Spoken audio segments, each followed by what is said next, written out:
All right, so welcome to today's chat. We're going to talk about digital literacy, the key to success at every age, a subject near and dear to my heart. All right, so as an opening, as you all know, most of us use technology more hours a day than we sleep. I know that's true for myself. It's true for most of the kids I teach. Yet there's still no general consensus on what the term digital literacy really means. Even those of us who design curriculum, we all use different definitions. So I'm going to share one that I like. It comes from Media Smarts. It is, digital literacy is a wide variety of ethical, social, and reflective practices embedded in work, learning, leisure, and daily life. Okay, so that's a mouthful. I much better like the one that Pam put on our chat notes earlier today. Very simple. Digital literacy is about human behavior. And I think that is such a simple way to look at it. It's not about buttons we push. It's not about the coding that we do. It's about human behavior. So we're going to talk about that today at every age level. And we have a really exciting panel today, and I'm going to do something a little different and take a moment here to let everyone introduce themselves. Hopefully you know that I'm Diana Graber. I'm here every month with Dr. Pamela Rutledge. I'm the author of Raising Humans in a Digital World and also the founder of Cyber Civics, which is our middle school digital literacy curriculum, and CyberWise, which is our website full of resources for parents and teachers. So you'll hear a lot more about what I do in just a moment, but I would like to take this opportunity to introduce Dr. Pamela Rutledge, who I met when I was her student at Fielding Graduate University. She is my partner in crime every month for these chats. Yeah, Diana has to have been the best student, and it was very exciting to watch you finish your master's designing the curriculum that was going to become CyberWise. So that was very exciting. But I spend my day job teaching media psychology, which is really the psychology behind media and technology behaviors. My personal interest is in positive media psychology. How do we take all of this stuff, use it well, and support human growth and flourishing? So important, because a lot of what we see out there, we talk about this a lot, it kind of forgets the psychology behind it or even the science behind it, and we really care about that. So as we go through our chat today, Pam will be poking us to make sure we stay on track as far as research, science, psychology goes. Okay, our next guest is our special guest this month, Dino Ambrosi. I met Dino, I believe he reached out to me because he designed and teaches a class on digital literacy, more or less. I'm going to let you explain what it's called, at UC Berkeley. And when we spoke, I was really struck between the similarities of cyber civics and what he teaches, and how we're addressing the same, shall I say, problems at different age levels. And they're equally as important in middle school and at the college level. So, Dino, without further ado, before I mess up anymore, go ahead and tell everyone who you are and what you do. Yeah, thanks for the introduction. I'm Dino Ambrosi. I'm the founder of Project Reboot, and I'm on a mission to help high school and college students build relationships with tech that empower them. I was in that first group of students that got on social media in middle school, and I didn't have a CyberWise. There wasn't, much digital literacy education out there at the time. And I slowly just kind of developed some bad tech habits that really held me back, particularly during my first couple of years of college. So I actually took a little break from school, went and did an internship, and started to rebuild my own relationship with tech, which inspired me to create a semester-length course called Becoming Tech Intentional that I taught at UC Berkeley to over 60 students over the past 2 semesters. And I just graduated a couple weeks ago, and I founded Project Reboot, which is my effort to spread the teachings of that course to a broader audience. So I do consulting directly with high school and college students. I'm planning some boot camps throughout California and doing some speaking engagements and workshops at high schools. So yeah, super excited to be here. Thanks for having me on. Of course. And you can probably see as he's speaking, I'm trying to put links that he's referring to in the chat box. I think I missed up the first one, but throughout the talk, I'll be trying to upload relevant links so you can share them. CJ is going to be helping me out with that. Also, please, any questions you have, we'd love to address them as we go on. And I'm going to turn to CJ now, who we met through Fielding Graduate University, because he is also pursuing an advanced degree in media psychology, which is what brought us all together. And CJ has a really interesting background, and I'm so excited about what he's doing to help our organization address a whole new audience. So CJ, take it from there.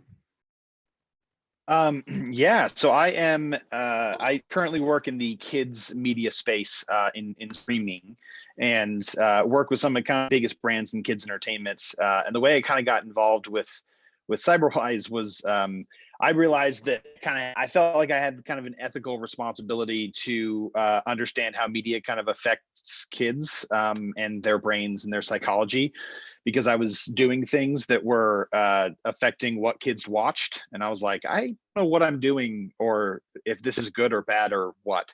So I needed to educate myself. So that took me to Fielding Graduate University. And then I got through the school, got an email that said, hey, there's this company that it does this thing. Do you want to meet them? And I like tentatively was like, sure. And then I met Diana and I was like, 2 hands up. Absolutely. I want this. This is incredible.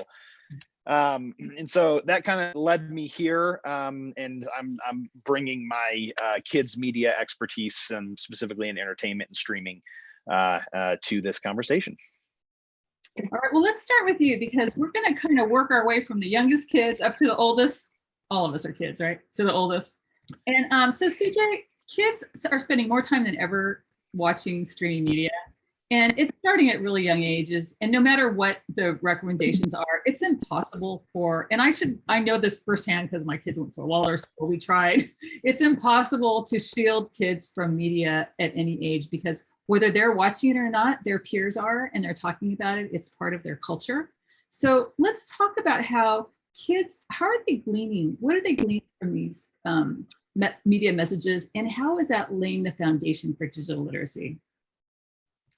Yeah, it's a great question. The thing that I think adults in general, and specifically parents and teachers, need to understand is that these big companies, these studios that own streaming services and YouTube and TikTok and everything, their goal is to make sure that the kids understand, kids and parents and anybody, but specifically kids, that if you have any emotion, if you're feeling anything, if you want to feel something, there is content made for you.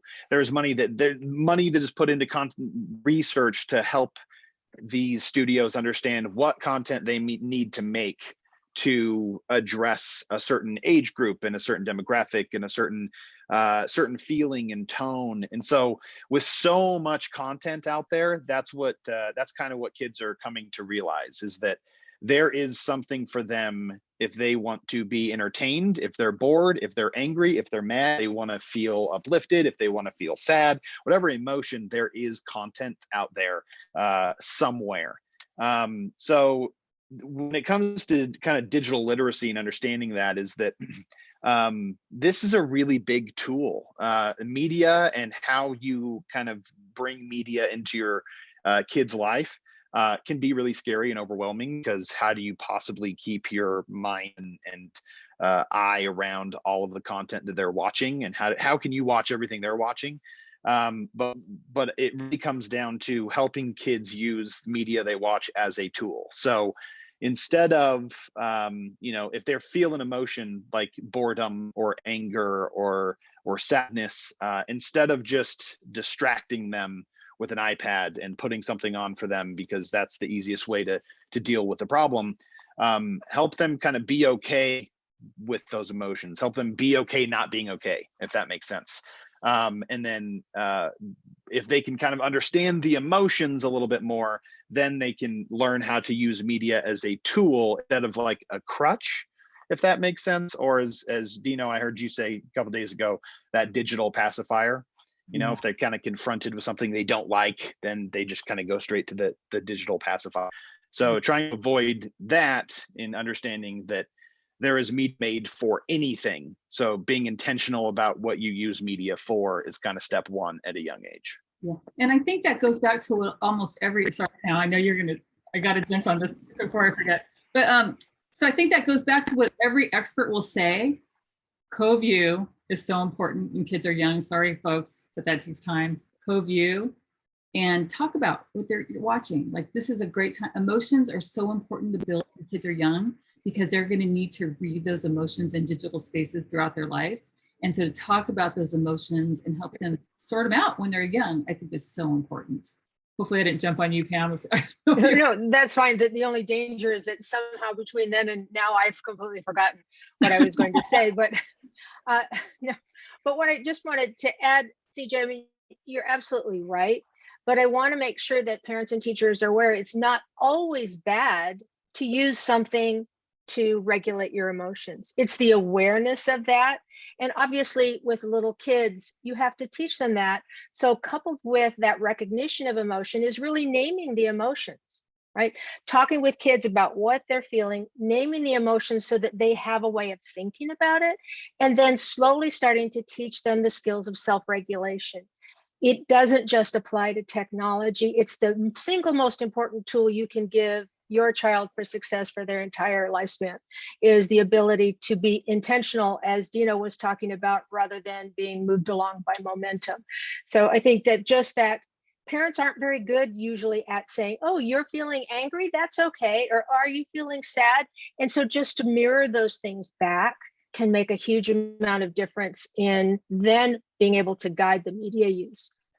Yeah, and I love Absolutely. that it links to what Dino talks about, going to college and not feeling able to regulate the time he spent with the literacy media. And really that begins so young, is teaching kids not to go to the tool, to maybe stay with the real world and figure out these emotions. Yeah, I think sometimes parents kind of overthink that their kids are like massively different than they are, so kids will turn to the content in the same. The behavior is very similar to us, right? Long day after work, I'm fried. I'm kind of beat up a little. I just want to turn on something nostalgic and fun and happy, maybe Friends or New Girl, something I know, something familiar. That's easy viewing, right? Kids will do the same thing. If I want to be challenged, I go to different content. If I'm bored, I want to be entertained. If I want to feel exhilarated, kids will turn to the content depending on what they're feeling. And so parents understanding what their kid is feeling and why they're turning to the content they're turning to is absolutely what Pam was saying in helping them get to that self-regulation by recognizing the emotion. It's not bad I just want to be entertained. Let's throw on some dumb movie that doesn't teach anything, that's just easy and fun. That's great. There are moments that is fantastic. But understanding when that's appropriate and when to dive into that's that self-regulation, so that you don't use it as a crutch, but a tool in your life. And it's very interesting, CJ, that some of the research shows that teens don't pick the same kind of media to regulate their mood that older adults do. So, whereas an adult might say, I'm really depressed, I'm going to watch something funny, a teen might actually pick something that you would consider to be depressing because it helps normalize what they're feeling. So there's some really differences age-wise in the choices, but basically you're absolutely right.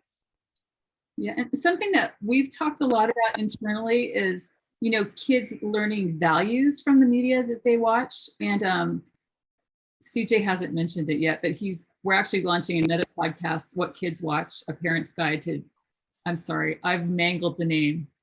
Go ahead. You just flipped it. You just did. It's the parent's guide to what kids watch. So helping parents understand basically what I was just talking about, why kids turn to the things they turn to, what's appropriate, how to talk to them about what they see, stuff like that. Yeah, because we realize that CJ gets to see all this stuff before parents do. And so he is sitting on so much knowledge that we are so excited to share with you. So you'll be hearing a lot more about that and from CJ soon. So I'm going to keep rolling us up through the ages. I think what CJ said is so important. Kids are learning social and emotional skills when they're very young. Ideally, we hope they learn a lot of these offline because that's where they are very powerful. But they're, no matter what you do, they're learning them from their media messages too. So as they get older, we want to help them transfer what they know from the offline world and their social emotional skills to the digital world, where there are no facial expressions. There's no way to see someone's feelings or hurt. And, digital literacy means different things at different stages. And, we're kind of glossing over the elementary school ages because in that age, it's tricky to teach kids these skills because kids are such concrete thinkers at that age. So you're not going to really be able to get a child in the elementary years to think through the consequences of their actions yet so much.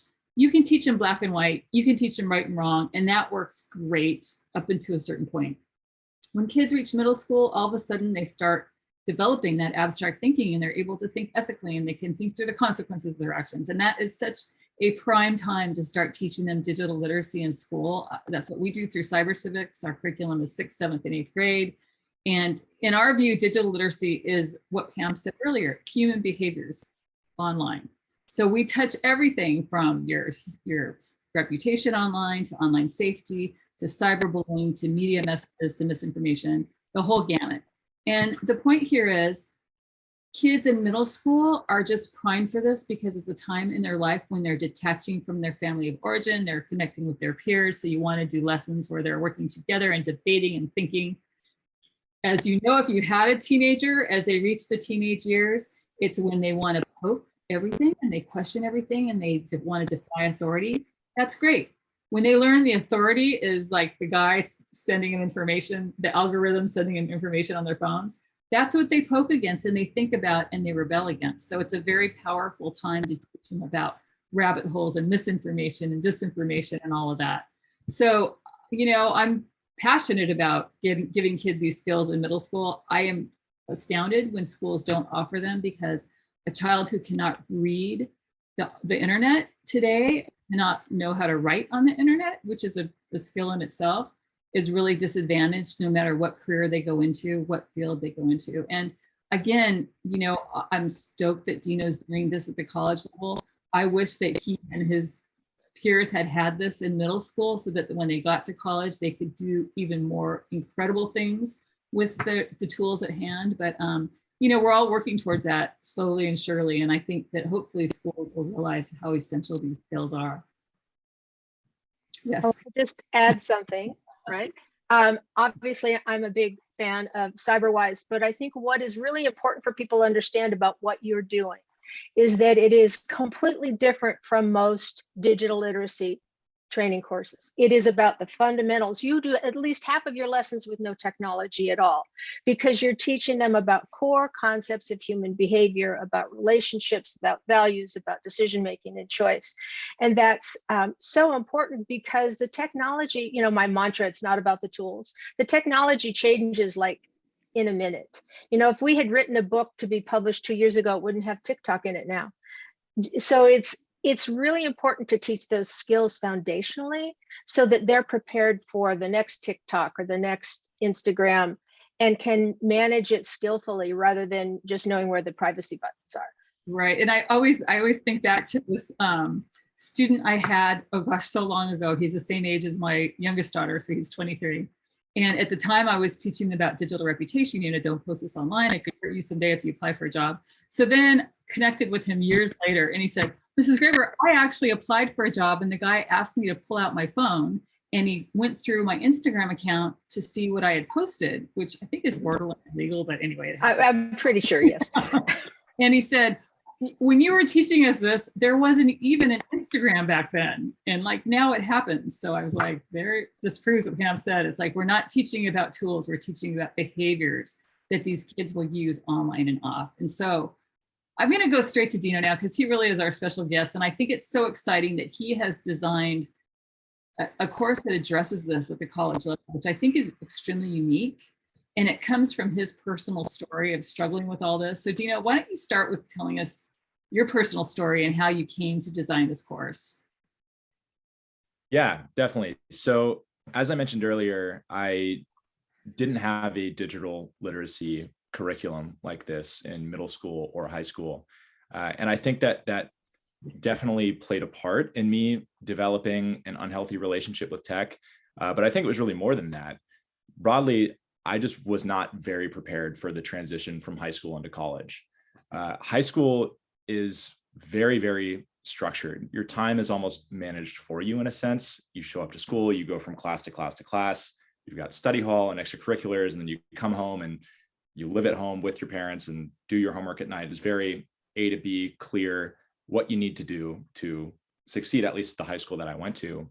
And that was just not the case in college. I came in as an engineering student at Berkeley, and all of a sudden it's like you've got one class this day and 3 this day, and there's no routine, and it's really on you to figure out how to manage your time and study effectively. And I just was not really prepared for that. And it didn't take me long to fall behind. And as a result of that, it was really the first time that I was dealing with stress, anxiety, feeling overwhelmed. That those were not emotions that were all that present for me in middle school and high school, which I'm very fortunate for.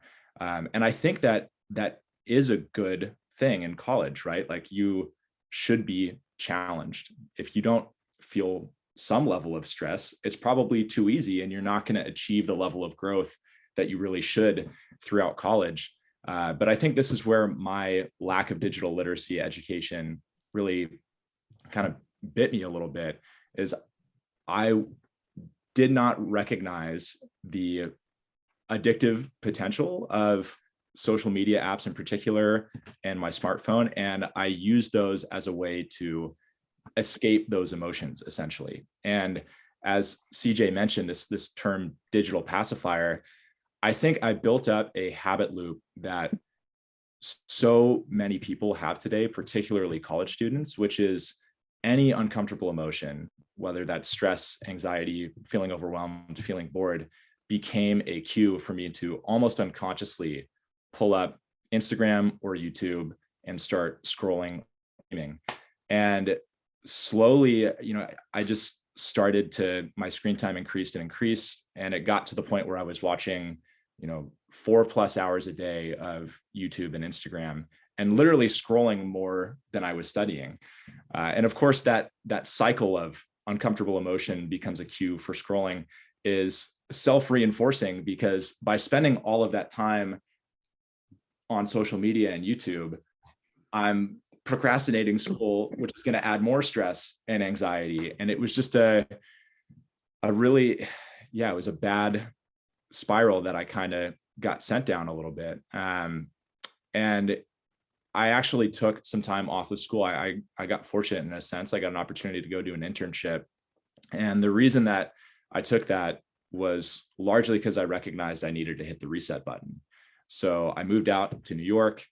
I went cold turkey with social media and just deleted everything, and leveraged that environment change and the accountability that I felt towards my coworkers in the startup I was working for, to really start to rebuild my habits from the ground up.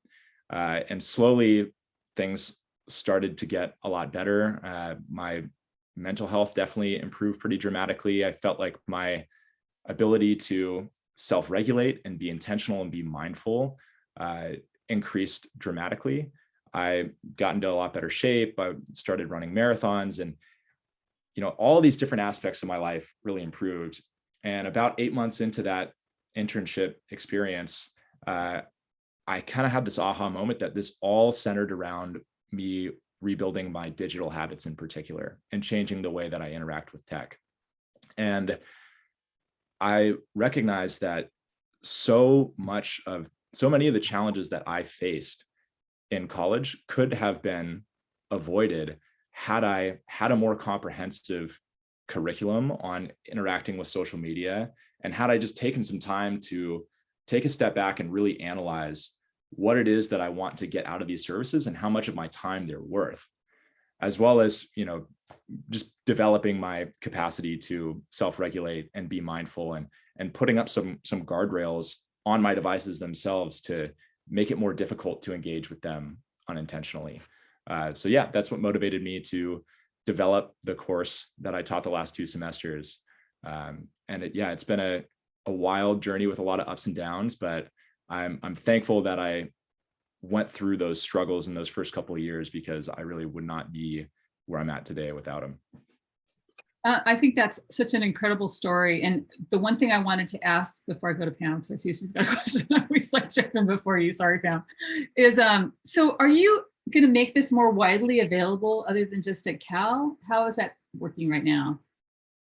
Yeah, so I launched Project Reboot a couple months ago, and that's my effort to spread this to as large of an audience as possible. So I'm starting with doing some one-on-one consulting with high schoolers and college students, but the long-term goal is to scale it up as big as I can through in-person boot camps, eventually potentially online courses. I'm going to try to build out and articles, a knowledge base on my website. And I'm actually really fortunate to have 3 of the students that I taught this past semester who are super enthusiastic about the course and are going to work with me to carry it on at Berkeley. So it's really awesome to be able to leave that legacy. And my hope is just to continue iterating and improving the content and eventually potentially get it to the point where anybody can teach it, like CyberWise or cyber civics, and then I can, license it out to high schools, colleges, whoever it might be. In my mind, it's such a necessary, important thing for college students to maybe start with that before they launch into whatever degree they're going after. Yeah, absolutely. And it's really not as hard as one might think to make a pretty dramatic change in how you're interacting with tech. I think a lot of people just fall into their tech habits gradually without a lot of intention. And when you force people to take a step back and really analyze how their current device usage scales over time, what value they're getting out of Instagram, YouTube, TikTok, et cetera, and how much of their time those platforms are worth, because that's what you're paying for them with, right? They don't charge you money because you pay them with something that's a lot more valuable than money. So you need to make sure that you're getting a good deal out of them. And when you have people take a step back and really come to their own set of informed intentions for how they want to engage with them and give them a community of peers to have that discussion with and be held accountable. Like I have students that I put into groups and they upload their screen time reports to my online community platform. And it's a way for them to keep themselves in check and stay accountable. And they really love having that resource there, because it is a difficult thing to maintain intention over a long period of time. It's easy to get motivated and get a little bit of initial momentum, but building up this capacity to self-regulate is not an easy thing. But yeah, my average student cuts down 3 hours, 20 minutes a day from beginning to end of the course. So it's really surpassed my expectations and is driving me to just spread this content as widely as I can, because I think it's really important. I just wanted to add, CJ, I mean, first of all, I love what you're doing and that you've tackled this, sharing your story. I think, people underestimate how difficult it is to make change and going from high school to college. And there are a lot of things that using social media makes you feel like you're replacing. You left all your friends behind, and so you're on social media and you're starting to feel a little more connected. So identifying these emotions that you're having when you make this transition will help with that intention. One of the things that Diana and I tell people all the time is keep a little diary where you're monitoring the mood relative to what you're using, so that you can start to see the patterns. Because as we've all been saying, there's some very positive things. It might be the only way you can stay in touch with your high school friends, or it might be, as you say, you've gone down a deep rabbit hole. It is a form of escape.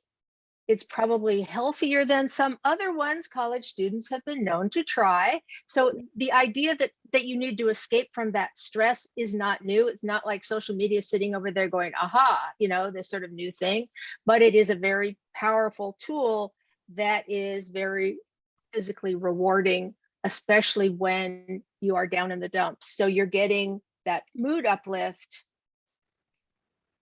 at a time when you most need it, which also would make that behavior reinforcing. So I think that what you're doing is great, and the fact that you're including community helps address some of that sense of isolation that students feel when they go from high school to college and they feel all alone and they feel adrift, so that they've got that sense of connection. So I think what you're doing is fabulous. It makes me think back to like the beginning of our conversation with CJ. It's like self-regulation seems to be a huge theme throughout this whole conversation.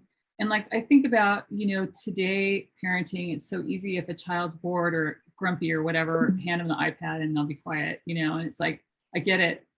Gosh, it seems like a wonderful solution, but think of the long-term consequences of that, extrapolate that out through their lifetime. Anytime they're depressed or they can't deal with whatever's going, just go to the device. And I think we have to break that habit so young. And also what CJ was talking about, getting kids to recognize their emotions and maybe talk about them at the very young age is going to set them up for digital literacy success as they get older. Right. And as both CJ and Dino have been saying, being able to sit with negative emotions, life is not just one positive emotion. And this sort of good vibes only trend on social media just drives me absolutely nuts, because it denies the fact that we all have a range of emotions that we have to learn to cope with. And it's learning to cope with those things that allows us to move forward in life and get things done. So it's all of these tools that allow us to recognize how we're feeling and how we're using them, from the little ones all the way up, are so critical. Yeah, I completely agree. A couple of just quick points that I want to call out in response to that, Pamela. First off, I don't paint social media in a completely negative light. Like And I know you don't. There's a huge value add to it, and there's so many great things that you can use it for. But I think it's really, really important to be clear on what are you trying to get out of it, because all of these platforms are trying to maximize engagement. They're trying to keep you on the platform for as long as possible. And one of the most effective ways for them to do that is to broaden the scope of your interactions with them. So when you ask people, what do you get out of Instagram? Why do you use it?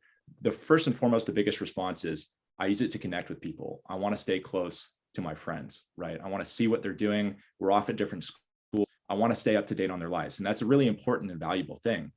But if you're following 1,500 accounts that range from, memes to sports to politics to news, whatever, you are giving Instagram more power to drive your behavior on the app, right? All of a sudden, it's no longer just a tool for staying up to date with friends. You've broadened the scope of your interactions with it. And in the past couple of years, there's been a huge trend of platforms essentially increasing the amount of content that they can show you. So TikTok, the main page is the For You page, where it's not accounts that you're following, it's anything in their database of content. And that took away from Instagram's watch time. And now Instagram has Reels, where it's not constrained by the list of accounts that you follow, right? So all of a sudden, that initial value proposition that Instagram is giving people is not the majority of the time that they're spending on the service. So when it comes to staying connected and recognizing like, okay, I'm feeling uncomfortable, I'm seeking connection, there are just better ways to do that, or ways to change your relationship with those apps, so that you're spending more of your time actually fulfilling that value instead of getting distracted and pulled down a rabbit hole. I think CJ, you had a comment on that. I did. I love I get so excited about all of this because I can feel how important it is. Probably because I literally failed a class in college because of Candy Crush. Not kidding. That's very true. I looked forward to going to that class because I could play Candy Crush. I don't know why. I don't know why I associated it, but eventually I just played it enough that I thought that. But I had an experience yesterday with a teenage nephew who came home from volleyball practice or something, talked to his mom, and he said, "I'm angry and I don't know why. And just need a second." So he went up to his room and he was just going through TikTok, and he calmed down, eventually came downstairs with the family, but he stayed on TikTok. He had an earbud in and he stayed on TikTok, and he was just mad. You could kind of feel him.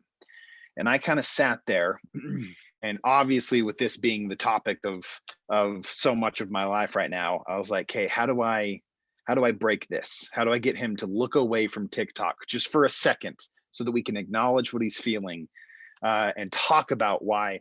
So I decided that I would find the funniest picture in my phone and I would airdrop it to him. And what that does, when you airdrop it to somebody, it pops up. You can't stop it from just popping up. And so it popped up and I got him to laugh and he looked up at me, and then I engaged and we had a conversation, and we eventually got to talk about why he was angry. And it was just really interesting to me because he was stuck inside of his phone, feeling things he didn't want to feel and couldn't quite break it.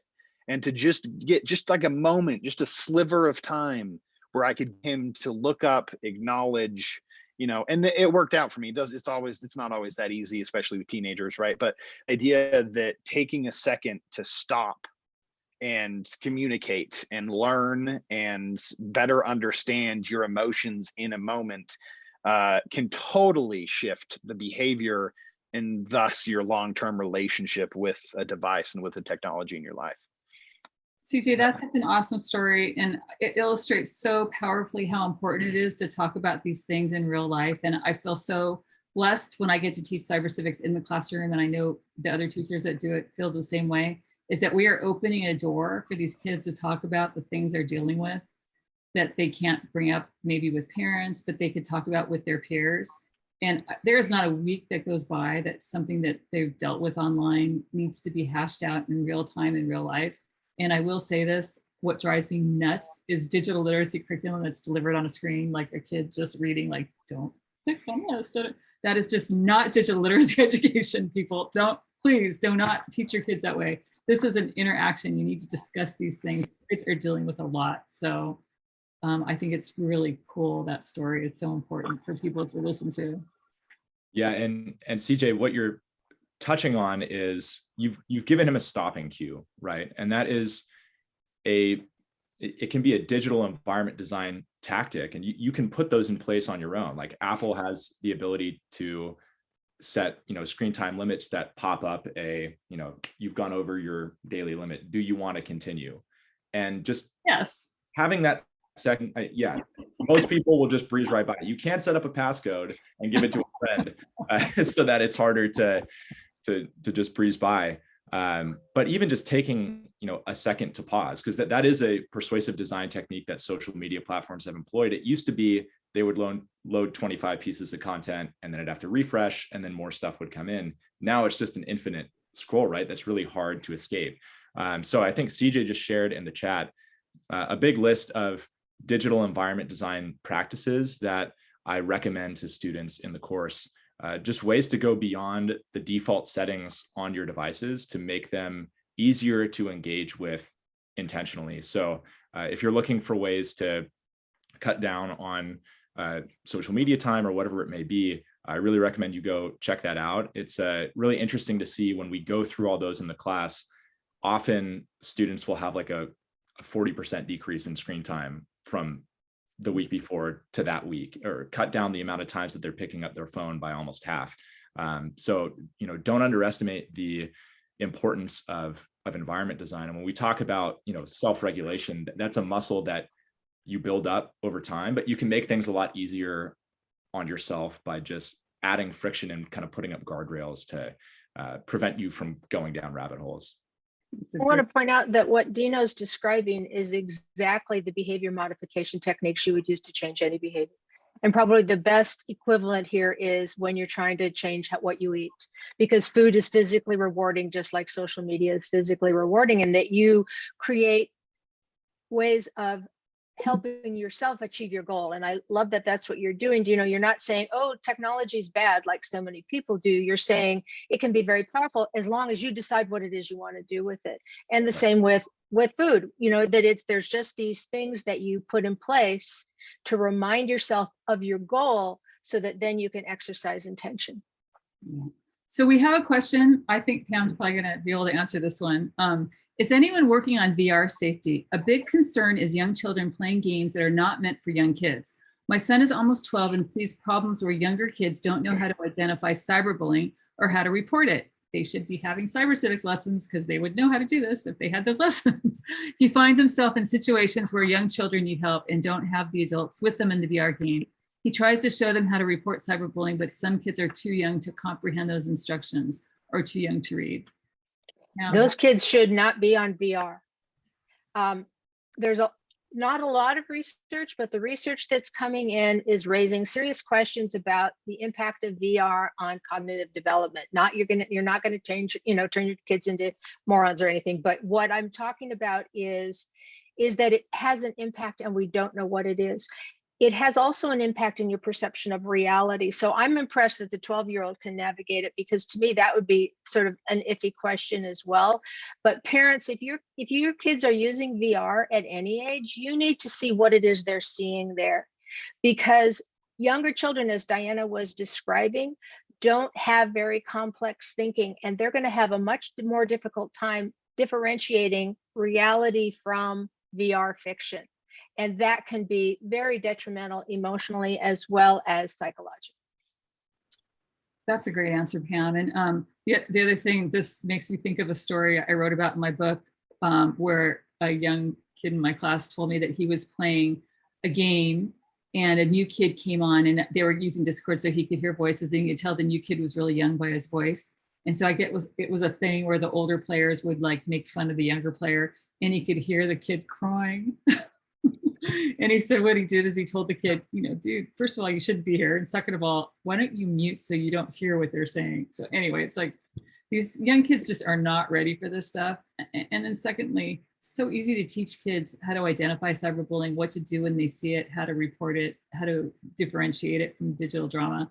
Those are essential lessons every kid should be taught. So have them call me. I think there was another question here. What about using VR in an educational setting? There are a number of experiences that enhance and extend the learning in certain subjects. Absolutely. Pam, I think you've written about that as well. Yeah. And VR has been used a lot in therapeutic situations to help people overcome PTSD and all of those things. It's been used in training where you don't have to have someone actually in the shop. All I'm saying is that using VR for young people needs to be supervised with a tremendous amount of intention and awareness. And I would be very concerned about using VR under the age of 12 until more research comes out, but certainly never unsupervised. So I've done a terrible job putting links in as we speak because I've gotten so into the conversation. So I just wanted everybody to know that whenever we do these chats, we post them on CyberWise under our chats link. Also, as you know, CJ has created a podcast, so this will be part of our podcast.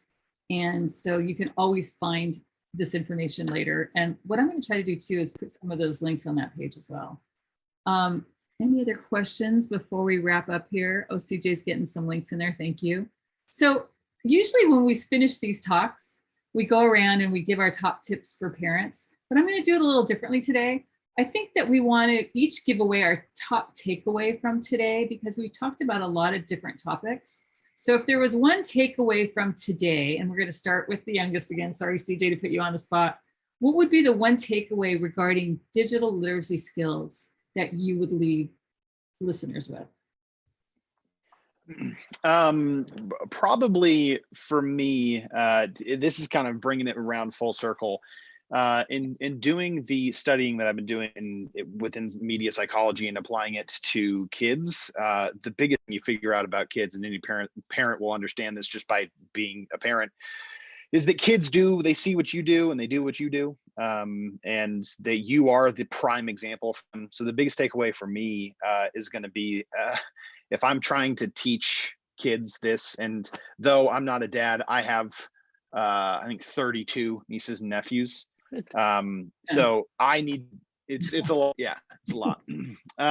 But I need to be the example.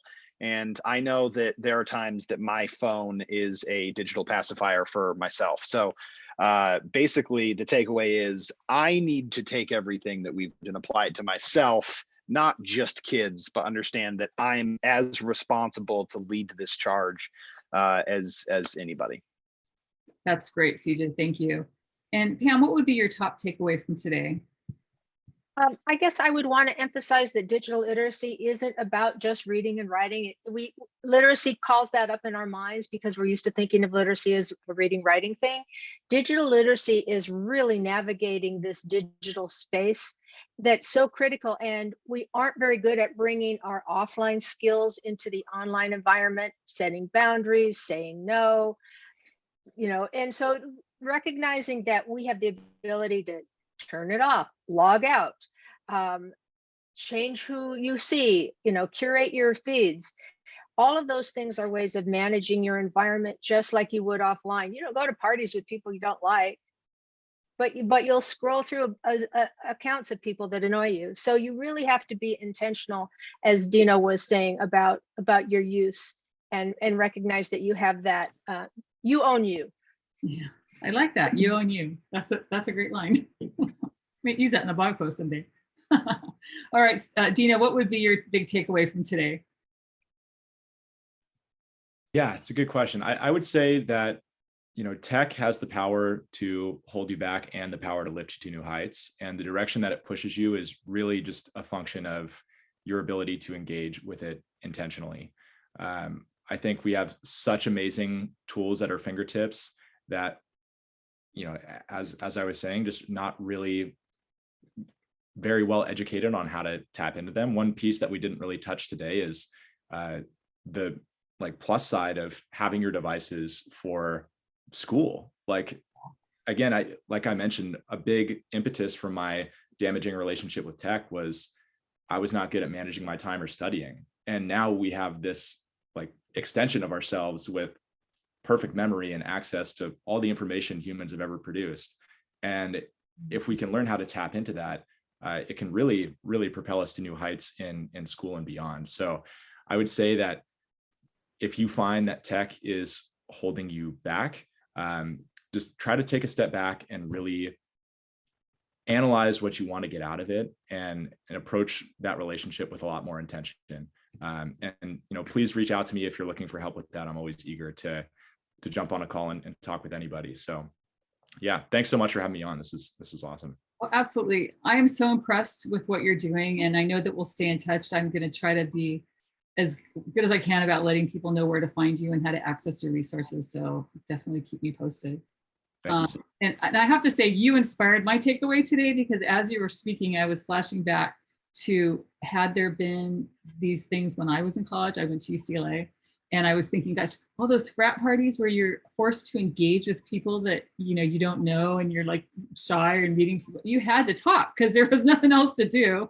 And I imagine today, when kids go to parties, they're probably half the time, if they feel uncomfortable, they probably go straight to their phones and stare at their screens instead of engaging with somebody that you might learn something from. So that's really different. But then on the other hand, as you said, man, how I would have loved Google instead of those nights in the library trying to find just the right book and reading the whole damn thing to find one line that I wanted to use in an essay.